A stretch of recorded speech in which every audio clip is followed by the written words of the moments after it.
Hello and welcome to the Wilder Lincolnshire podcast from the Lincolnshire Wildlife Trust. I'm Melvyn Prior, out and about today, and we're at the Far Ings Nature Reserve, but later in the podcast we're in the northwest of the county having a look at the peatlands at Crowle Moor. We'll talk a bit more about that a little bit later on, but first of all I'm with the warden here at Far Ings. We're at the Ness Hide.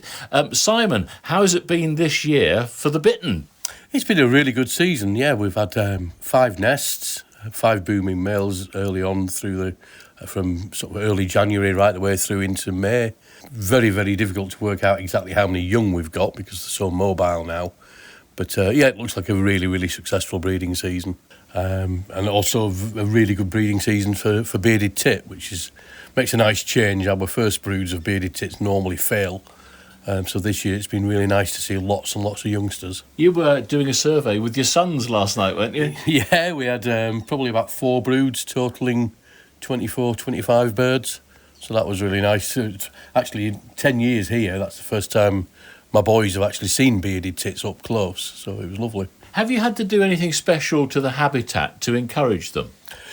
Well, we've certainly done lots and lots of work for bitterns, and what they generally say is that whatever works for bitterns normally works for the general health of the reed bed and therefore all the other species too. And it has been a real success story here, a lot of that down to the work that you've put in making the environment right. So what have you done? Well, we've managed the reed beds by cutting and burning. We cut or burn 2 hectares a year. So that keeps on a 12-year rotation, so that keeps the reed beds young and dynamic rather than old and drying out and successional.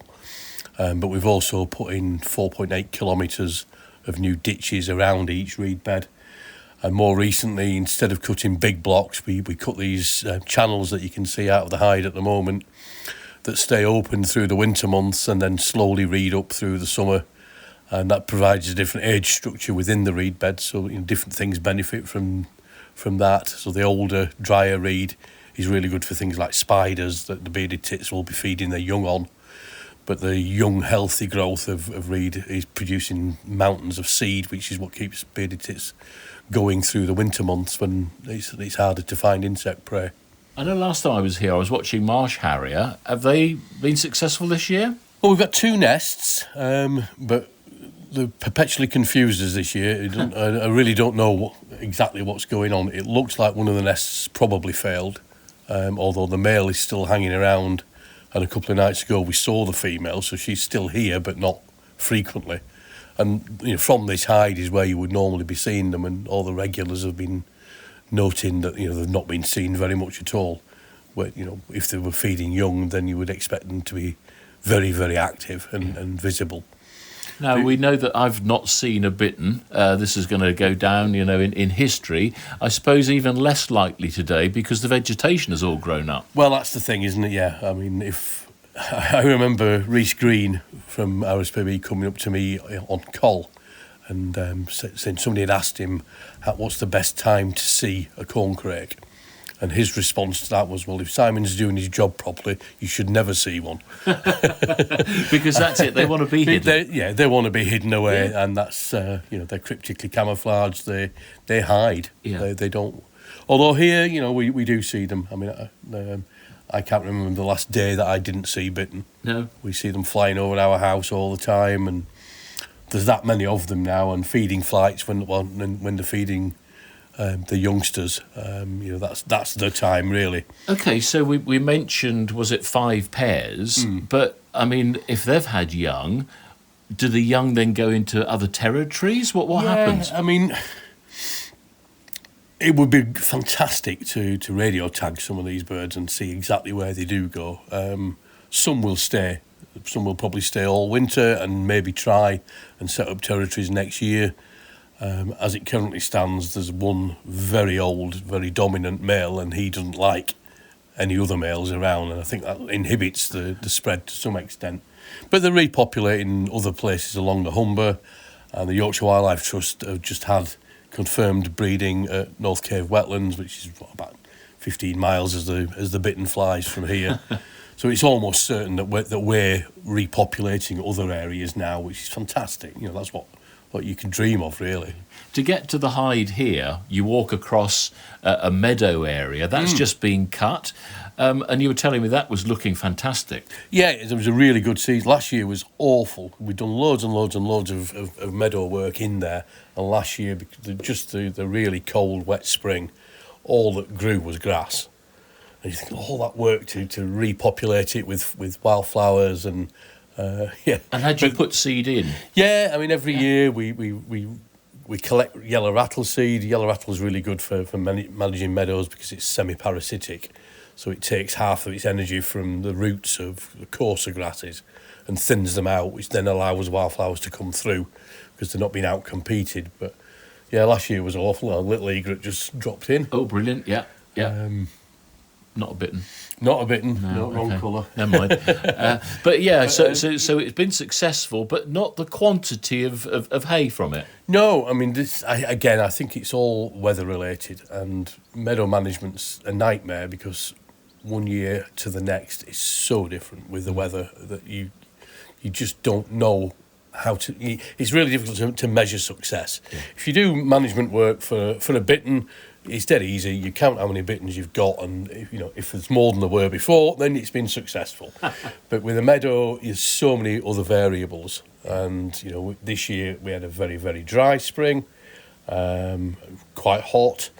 Last year it was really cold and very wet, so all the grasses came through, but nothing else. And 1 year is always different to the rest. All you can do really is make sure that everything's there, and that when the conditions suit the individual species, that they will flourish. Quite a surprise as we were coming into the hide here. There was evidence of a woodpecker.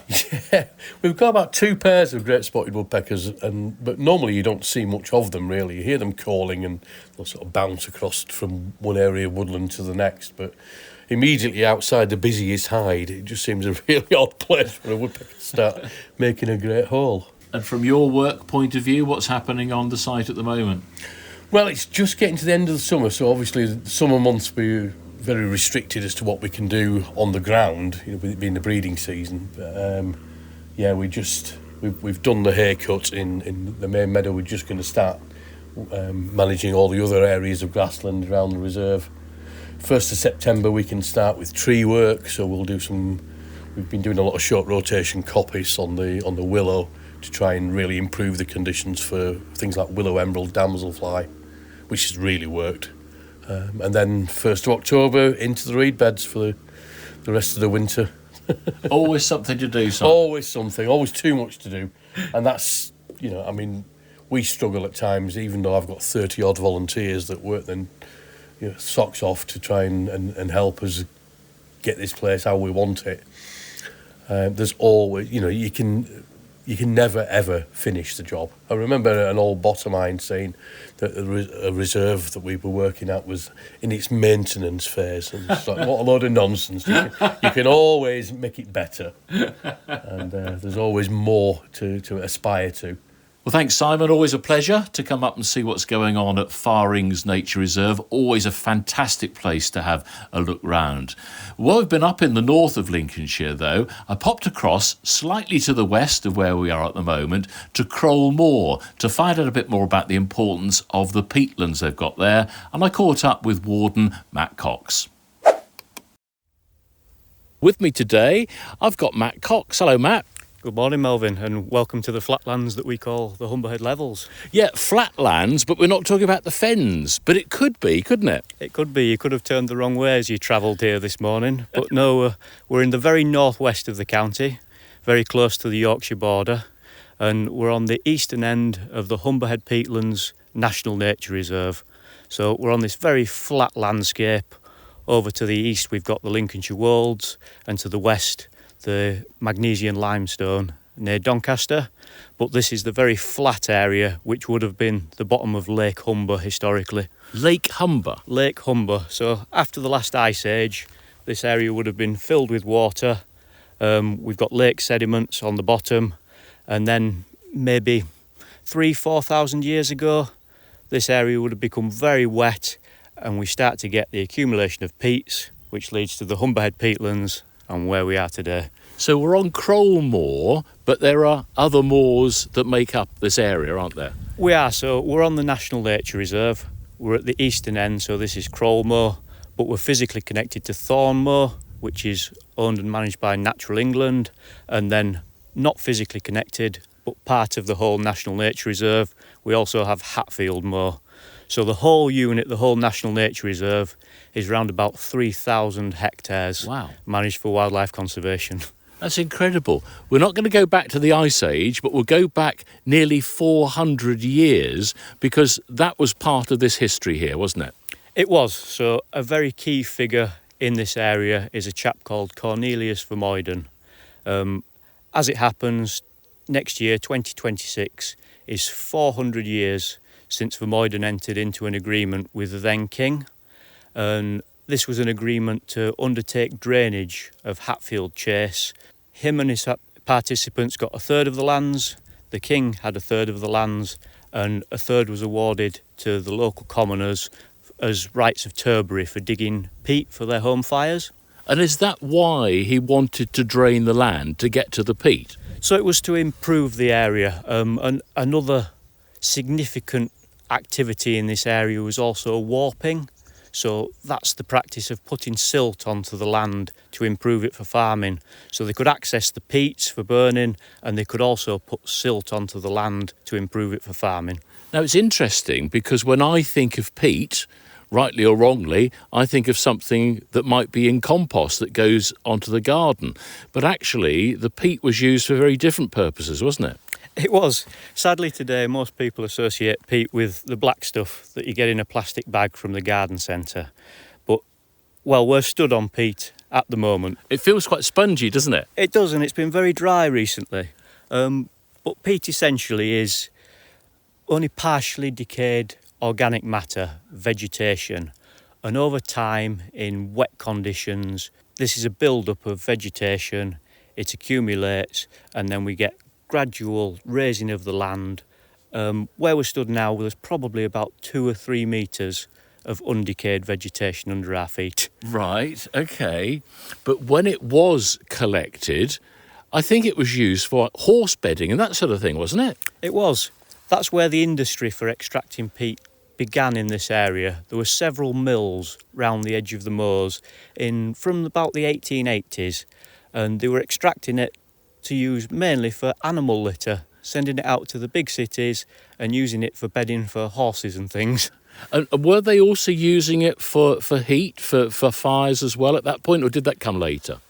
That was a little bit earlier, really, when they were cutting Yeah. it for domestic burning. It was really when the animal litter took off that they were using it as big industry. And then that died away into the 20th century. But ironically, the advent of the diesel engine then gave them bigger machinery for bigger extractions. The bedding industry died away a little bit, but afterwards we started to get the build-up of the horticultural industry, which is what we know peat for today, sadly. Now, I know one of the sort of saving graces for the area here, and why we've still got such a lovely area, is the fact that actually the extraction was quite sympathetic, wasn't it? The way they took the peat out. So on Crowle Moor, we're fairly fortunate that a lot of it was done by very traditional means. We have a strip system, really, where peat was block cut in lines, stacked up and dried, and then put onto either carts drawn by horses or narrow gauge railway and taken off. Some of the adjoining moors didn't fare so well. In the late 20th century, they brought in a technique from Holland called strip milling, and that really decimated the landscape. We're fairly fortunate that in some of these wet cuttings that were cut at different periods over time, specialist wildlife has been able to hang on, but some of these big milling fields still remain unvegetated till today. You were just showing me a great example of the strips where we've got a strip of heather and then there's a strip of what I would just call grass and then another strip of heather. What's that telling us? You can really see it in the landscape. So parts of the moor, the higher, drier balks will be dominated by heather, and then we'll get the birch scrub coming in. Then the lower parts that have been cut with a drain at the side, you can really see, particularly in the early spring, these white strips of cotton grass. And it only needs to be, a matter of inches for the water to stand, and the vegetation's completely different. Why do areas of peat matter? So there's several reasons really. As a conservation charity, our thrust really is the rare and local species. We've got some fantastic species on here. There are plants that are only found here in Lincolnshire. So some of our rarer bog plants like cranberry and bog rosemary. And I just seen a cranberry, and it would be the same cranberry as we'd have at Christmas. It looks like a little berry that you could eat, doesn't it? Yeah. I haven't done. I think they're quite bitter. Yeah, I won't then. And then we've got scarce breeding birds. So this site is designated a special protection area as part of the Thorn and Hatfield Moors site for breeding nightjars. So you may recall it's a nocturnal bird. Very strange looking bird. Very strange looking, and it makes a very strange noise.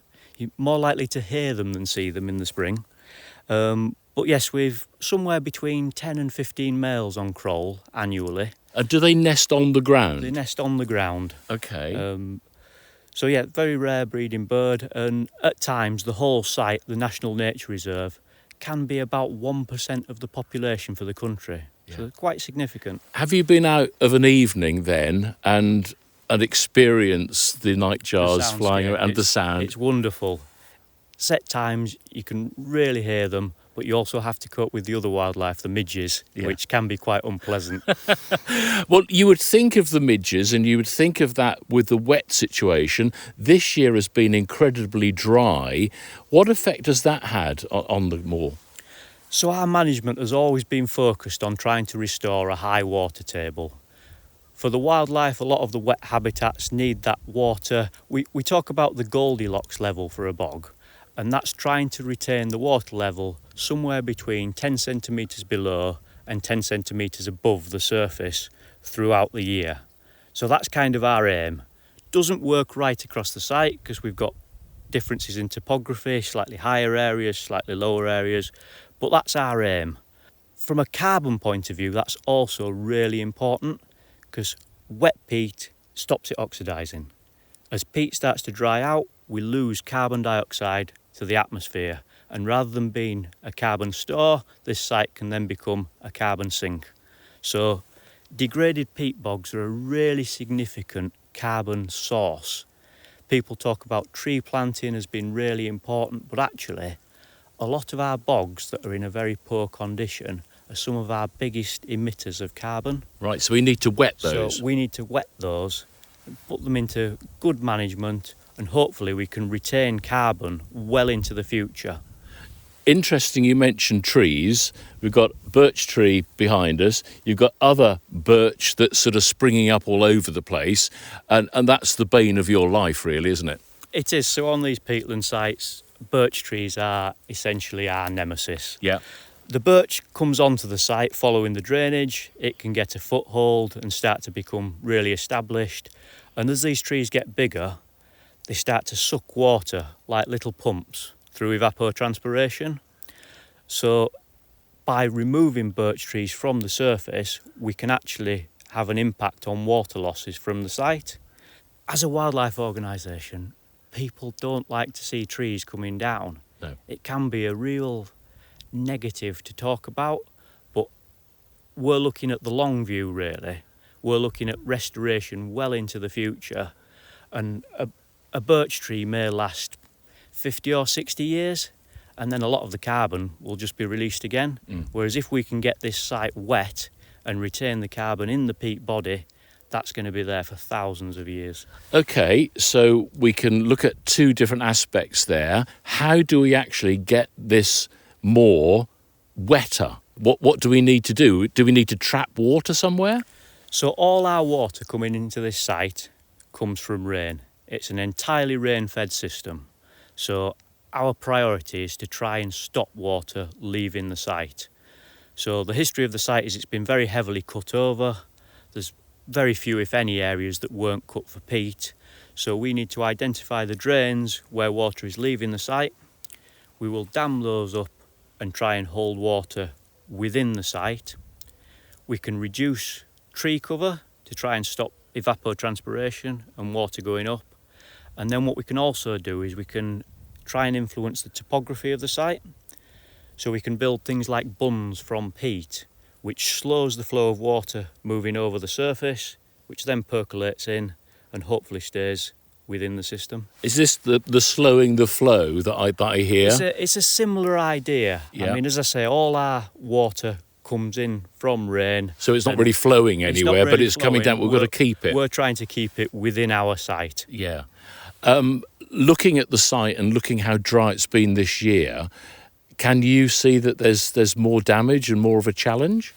It is a real challenge. I mean, I'm pleased to say that there are some of our wetter areas of site that are still unbelievably wet. Well, you were squelching in a puddle over here. Well, not a puddle, but in the peat. I was having a little squelch over there, and I wouldn't consider that one of our wetter areas. But yes, some of our wetter areas have remained wet. It's maybe not as wet as we would like, but we monitor the water levels right across the site, either manually or we've got a system of loggers. So hopefully a bit later in the year, that will tell the story of how the water levels have changed this year. But we've also got real challenges like wildfire risk. We were talking earlier that the last few days we have had a little bit of rain, and it's not really been enough to recharge the system, but it has really made me relax in that the wildfire risk has knocked down just that little bit, just to reassure me. Was it a couple of years ago, and it wasn't here, a different location that was a peat moor that did actually have quite a serious fire that burnt for quite a long time? Not too far away on Hatfield Moor, so part of this National Nature Reserve, several years ago there was a really big wildfire, and with the peat, once it gets into the peat, well, as we've been talking about, you can use it on a domestic stove. Yeah. So once it gets alight, it really goes and it burns down into the peat body. Yeah. So they were working on that fire for several months. How deep will the peat be in areas that it hasn't been extracted then? So the area we're standing on, it's probably between 2 and 3 metres. Okay. That's reasonably typical on this side of the moors. We do have areas that go down to 4 or 5 metres. And then areas that have been very heavily extracted are stripped almost to mineral.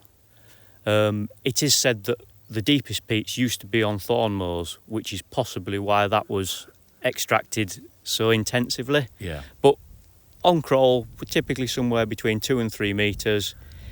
If you think that the accumulation of peat is probably about 1 millimetre a year under the right conditions, so that's between 2,000 and 3,000 years of peat accumulation. So we can't replace it, can we? We can't do anything to replace the peat. Not in our lifetime. If we get conditions right, so we get the key mosses, so sphagnums, bog-forming mosses, if we can retain the water levels high, so that Goldilocks level, the sphagnums will gradually rise, the water table will rise, and again, looking at the long view, yes, we could actually see peat creation into the future. Really interesting. But it's looking beyond mine and your lifetime. I know. Sadly, it is, isn't it? It is. Let's talk a bit about some of the species that we might have here, both from flora and fauna as well. So what sort of things are unique to these sort of areas? So as we've mentioned, we've got things like cranberry and rosemary, which are fairly scarce in Lincolnshire. But if we really drill down into some of the specialist creatures on this site, things like the invertebrates, there's some really rare specialist things on here. I'm not even going to start crawling about looking for some of them, Melvyn. Was one a beetle you were telling me about earlier? There's one called the Meyer pill beetle, which is known only from this site in this country. Nowhere else in this country? Nowhere else in this country, Wow. Only on Thorn and Hatfield moors. Have you seen one? I've been shown one. Oh, okay. So they're not going to suddenly appear? No, I'm afraid not. It looks like a very small beetle. Does it? Surprisingly. Okay. So again, it's one of those things that a real specialist would real have specialist. to identify. But people can appreciate the site with a huge assemblage. It's been said that the insect fauna on this site, well, on the National Nature Reserve as a whole, is round about 5,500 species. So to put that into context, that's probably between a fifth and a quarter of the UK fauna. Wow, quite incredible. You mentioned the nightjar as a special bird here. Are there other sort of breeding birds that you have on site? So we have a few scarce breeding birds. We have things like tree pipit, grasshopper warbler. You're probably not aware that we also have cranes on the Humberhead peatlands. No, I didn't know that. I know we've got cranes down in the south of the county. So we've the wonderful site down at Willow Tree Fen, which is a real spectacle for people to see cranes. But we've had cranes back on the Humber Head peatlands for over 20 years. They're not quite as cooperative as the ones down there. They're a bit more elusive. But yes, the cranes using this site.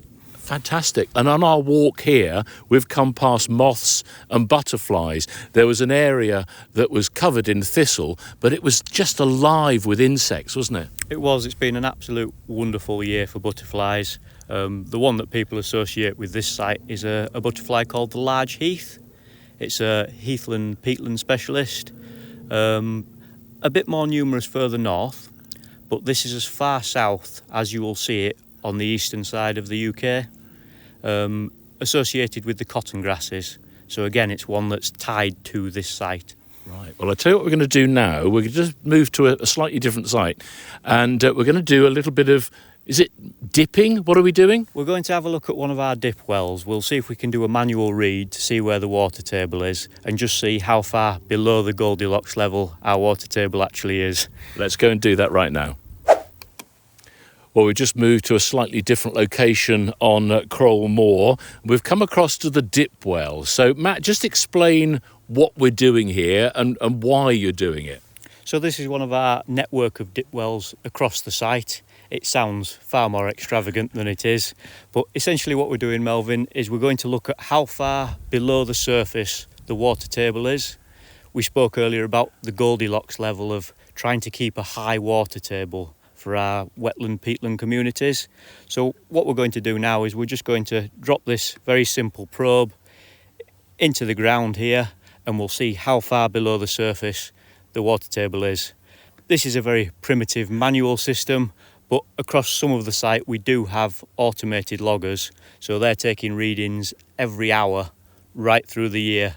And as I said, later in the year we'll be able to plot that up and see what the water table's done throughout the year. Now, it looks like we've got a giant tape measure here with like a sensor on the end. That's more or less what it is. So okay. It is a giant tape reel with a probe on the end, and hopefully if the battery's not flat on this one, we'll get a little light and it'll make a bit of a beep as it hits the water surface. Okay, so what we've got here, we've got a plastic pipe that's been sort of drilled into the ground, if you like. So that's going to go down there. Hopefully, when it gets to the water level, we'll hear a signal, will we? So this is a slotted plastic pipe, so that the water can move between the pipe and the surrounding area. Right. So hopefully the water table in that pipe is indicative of what you're standing on. Okay, So shall we give it a go? As we drop this probe down, Go on then, let's have a go. Some water in it. Okay, let's have a go. The jeopardy. Ooh, There we go. is that a good sign? So we have some water and we've not rolled too much tape out. Okay, right, that's the point. So that's showing 64 centimetres, 63, 64 centimetres, but we've got to take off the height of the pipe, haven't we? Yep, so that's 64 from the top of the pipe, but our dip well pipe is a little bit above the surface. So if we just estimate there, that measures, so we've 43. Yeah. So around about 20 centimetres below surface. Is that good? That's given the year that we've had, I'm fairly pleased with that. Right. We've only had a couple of days of rain to recharge recently, not a huge amount of rain. So we're not too far off surface there. And what about the fluctuation then across the year? In the winter, if we came and did this, would it be much higher? We'd probably be looking above the surface where we stood. Or would they be wellies? This particular dip well, it's not on a wet area of the site, but we are in one of the peat cuttings. You can see behind me we've got the heathers on the drier area. We're in a slightly lower point here. So we are in a wetter area of this part of the site, but this part of the site is not a wet part, if that makes sense. This is quite a wild area when you look across here, isn't it? What do you love about working on a site like this? It's probably as near as what you could get to a wilderness environment, really. I like to say to people in this area. I mean, you can just about see behind me that there's some wind turbines. Oh, yes, yeah. So just over the top of the trees there, yeah. The influence of man can be seen on the horizon. But no, man's been present in this environment for years and years. We've cut peat, we've warped, we've done all sorts. It feels like a wilderness, but the hand of man can really be seen all around us if we look at it in detail. Indeed. And as we've already touched on, the carbon element of things, peat plays a huge part in that, doesn't it? It does. It's a hugely important site in terms of its wildlife, but also from a carbon capture perspective. And as we touched on, it is a really long-term thing. We're managing this site for wildlife now, but in terms of a climate perspective, we're looking many, many years into the future.